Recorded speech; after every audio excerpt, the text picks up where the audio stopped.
প্রতিদিনের মতো গতরাতেও ঢাকা বিশ্ববিদ্যালয় এলাকায় বিশ্বকাপের উত্তেজনা ছিল তুঙ্গে। ইংল্যান্ডের সঙ্গে ডিআর কঙ্গোর ম্যাচ শেষে থ্রি লায়ন্স সমর্থকদের উল্লাস থাকলেও বেশ উদ্বেগ ছিল শুরুতে।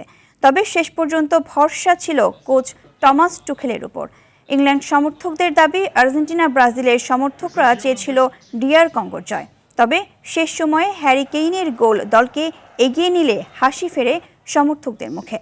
নকআউট পর্বের এই জয়ের পরের প্রত্যাশা, শক্তিশালী সব দলকে পেছনে ফেলে বিশ্বকাপ ফিরবে ফুটবলের জন্মস্থানে। ইংল্যান্ড আরো গোল দিতে পারতো, প্রতিপক্ষের গোলকির কারণে ইংল্যান্ড গোল বেশি দিতে পারে নাই। ব্রাজিল আর্জেন্টিনা সবার ফ্যান, তারা সবাই খুব খুশি ছিল যে ইংল্যান্ডের পাইলে তো খবর আছে, কিন্তু ইংল্যান্ড কামব্যাক, সবার মুখ চুপ। ইংল্যান্ডের ফ্যান যারা, তারা অবশ্যই বুদ্ধিমত্তা দিয়ে বা ফুটবলকে ভালোবাসে সেই হিসেবেই ইংল্যান্ডকে সাপোর্ট করে।